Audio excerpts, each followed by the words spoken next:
tonight. Now, as we always do each weekend, we love to have some fantastic guests on the show. And tonight is no different. We're delighted to say that we're joined on the line now by Louise Hulland. She is a Sony award-winning journalist, a presenter and documentary maker. And she joins us tonight to talk about her brand new book. It's called Stolen Lives, Human Trafficking and Slavery in Britain Today. Now, Jeremy Vine, broadcaster Jeremy Vine, of course, and fellow BBC colleague, has said, for those who doubt that slavery exists in the 21st century Britain, this is the book.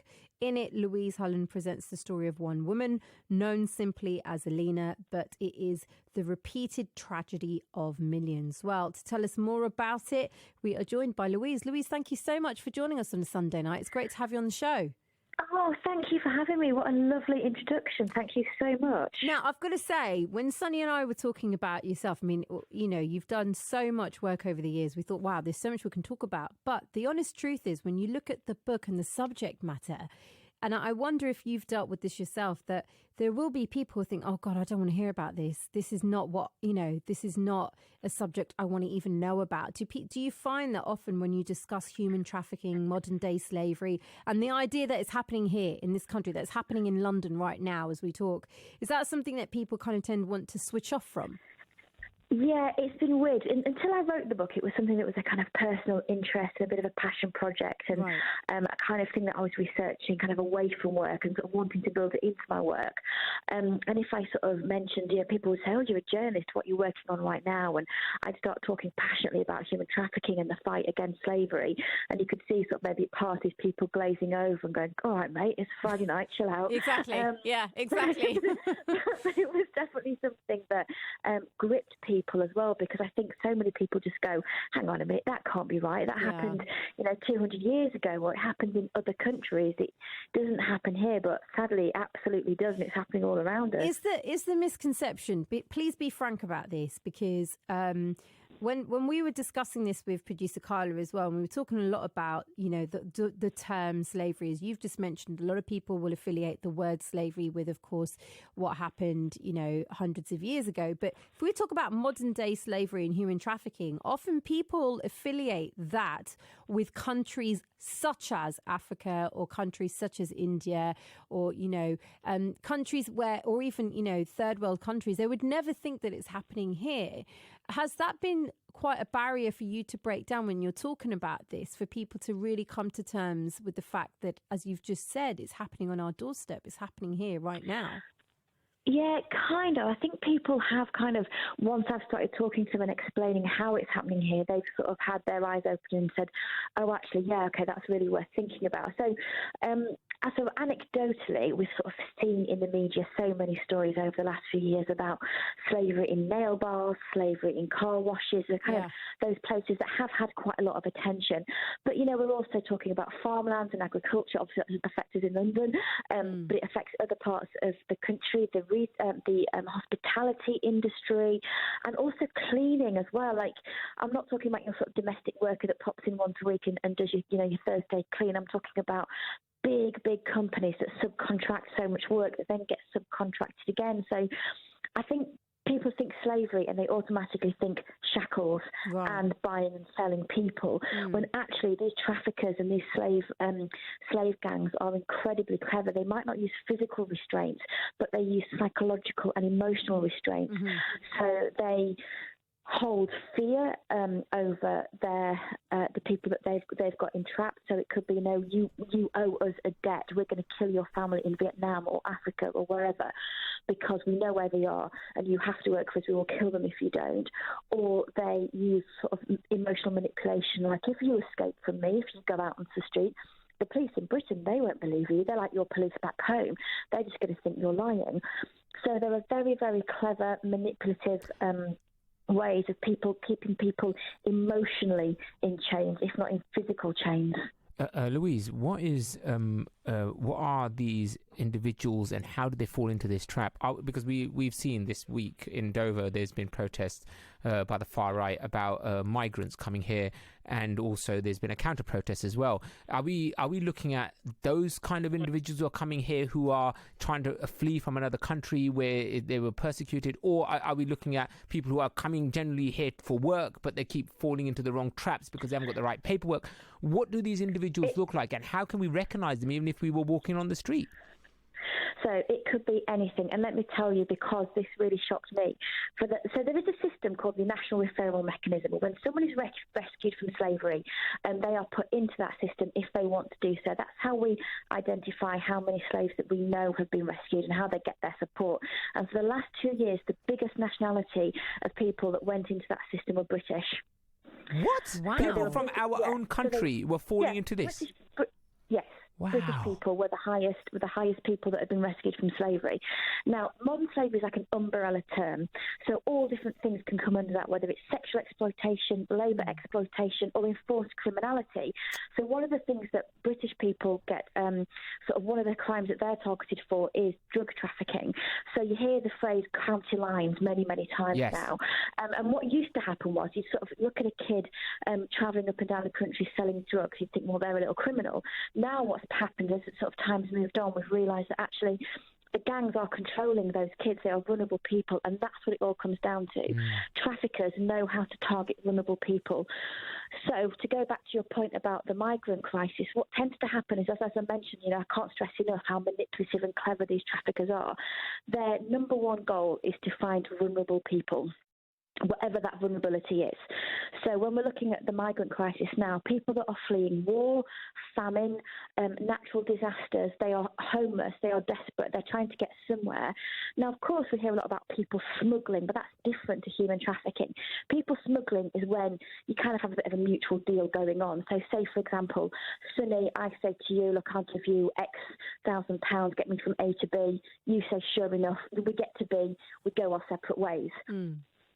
Human trafficking is different. That's when you would say to me, you know what, Louise, I've got an offer of a job for you. Why don't you come to London and work in a cocktail bar? Why don't you come to Manchester and work in a hotel? It's the deception and it's the coercion. Right. Okay. So actually, a lot of people will be targeting these desperate people fleeing war zones, and they will think that it's a mutual decision. They will think that they're actually paying them to come to have a new life. But at the end of it, when they think they will go their separate ways, actually, these traffickers will then actually not let them go and will put them into some kind of work or hold a debt over them or take their papers. So smuggling is that, I see that quite a lot in the media, that the two terms are quite interchangeable and are quite often wrong. It's an interesting point. I mean, we're learning just, hearing from you, Louise. And before we talk about the book, because that's, kind of a culmination really of all of the, the investigations that you've been doing over the past 10 years. This isn't new for you. You've been looking into victims of modern slavery and human trafficking since 2010. But I just wanted to kind of find out from you on a personal level, firstly, where did this begin for you? Why the interest for you on a personal level to want to investigate and look into modern day slavery? Because a lot of people would, even us hearing it now, it is so heavy on your heart, right? This isn't some kind of a subject matter that you can just switch off. At the end of the day, when you talk about this, you recognize that this is affecting a person's life and their family's lives. How has it been for you? Why have you decided? Where did it all come about where you thought, no, this is what I want to investigate? So there were two kind of trigger points. The first one, as you all know as journalists, is when you think, hang on, that's a story. Right. And that was around in 2010 when I'd actually gone for coffee with an old university lecturer who was telling me he and a couple of members of his team were sort of looking into organised crime around sporting events. So he sort of told me about human trafficking then. I was like, hang on, I was like everyone else, like that can't happen now. And that kind of triggered my journalistic interest and the fact that I'd done sociology of crime at university. So from an organised crime point of view, that kind of got my journalistic juices flowing.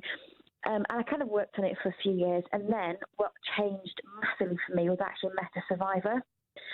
And that changed everything, because you sort of sit down with someone who's been through this, and you look into their eyes and you see what it's been done to them, and all of a sudden, you're not looking at the statistics of 40 million people around the world in slavery. You're looking at one person. Because sometimes I think, as human beings, when there's a disaster or some kind of huge trauma that we suffer as people, there's so many numbers involved, you can't process them. And you almost need to meet one person who's gone through it for it to be able to hit home. And it was meeting Elena, whose story we tell in the book. That was the thing that changed everything for me, because it went from being this awful crime to being something that happened to a woman that was sitting in front of me. And that was hugely moving for me. So talk us through the book Stolen Lives, because it's really powerful and moving in terms of the testimony that you've got from survivors, kind of, talking about individual stories. But as you've just said, this book is the story of one woman, Elena. So what can you tell us about the book without giving too much away? Well, the main thing was I wanted to give survivors their voices back.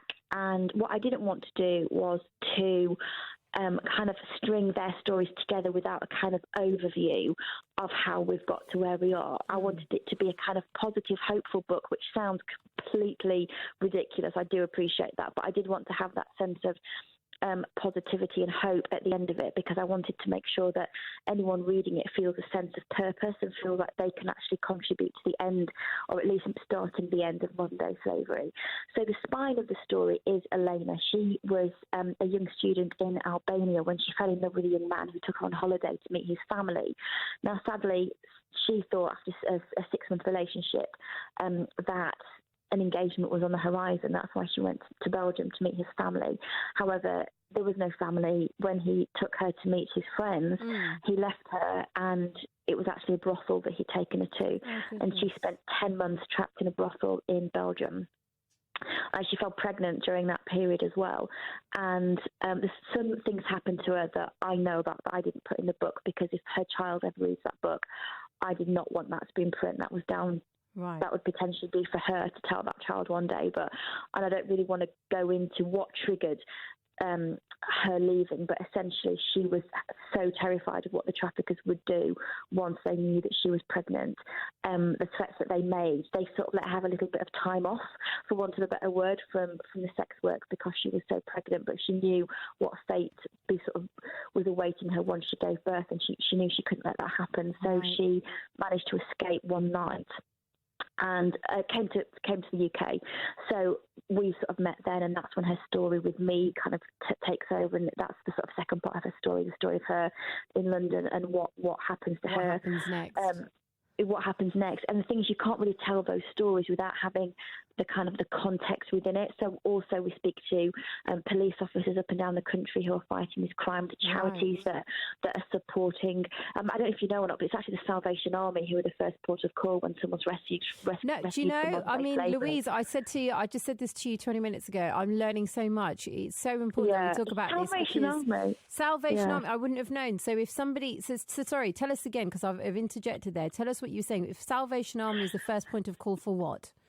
Yeah, so when someone is rescued from slavery and identified as a victim, the Salvation Army have the contract from the government to take care of them, and whether it's through them directly or whether it's subcontracted through other charities. And I don't know about you, but I think the Salvation Army performing outside John Lewis on Oxford Street at Christmas. I did not know that they did this. Exactly, so, I agree. I've only ever thought of, when you think of, I think you're right, when you think of Salvation Army, you think of that, absolutely. Christmas carols, you think of homelessness, and when they're heading out in the middle of the night to help those that are in need.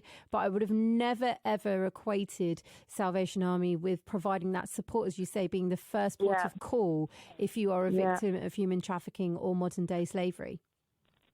Yeah, and also there was a lawyer that I really wanted to speak to who'd been instrumental in putting the Modern Slavery Act together and also prosecuting some of the really early cases. And she was just fantastic. And I happened to be with her when she was prosecuting the biggest case of modern day slavery we've ever seen in the UK. So I follow her during that period as well.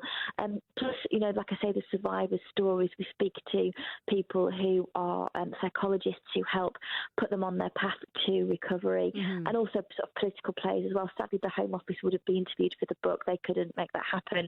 But we also look at sort of the government policy around what we're doing for modern day slavery. So it's really, I like to think it's kind of weaving. You have a really sort of challenging chapter listening to a survivor's story, but then a bit of a gear change to find out, well, actually, she's been through that, what should have happened. Yeah. And also as well, I don't know about you as a consumer, I really want to be a good consumer, but I find the issue of supply chains and slavery abroad so confusing in terms of, with my phone, it's made up of so many components. How exactly. on earth Who do you hold accountable? I mean, like, I know in the past there's been a lot of, and we've seen it I would say in the last 2 to 3 years, where people are now holding, stores accountable, whether it's Primark or Topshop or, Zara or whatever, in terms of, who is actually making these, very cheap clothes. And and here's the other following thing that journey of slavery in terms of, young children that are sometimes forced to work.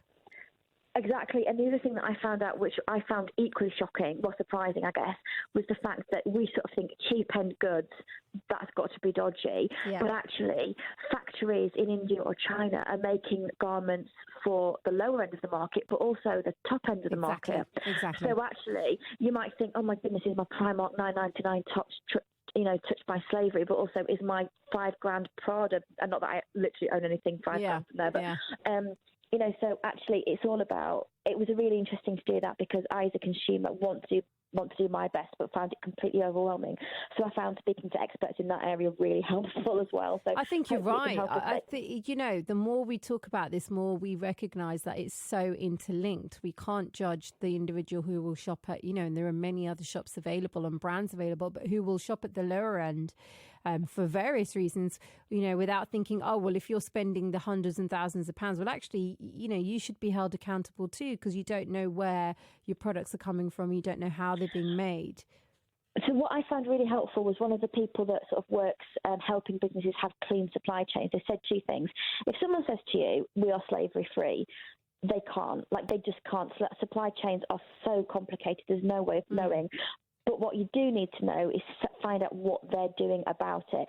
So if every company that turns over more than £36 million a year has to have a modern slavery supply chain statement. And some of them are just a load of fluff, like, oh yeah, slavery is bad, we don't like it.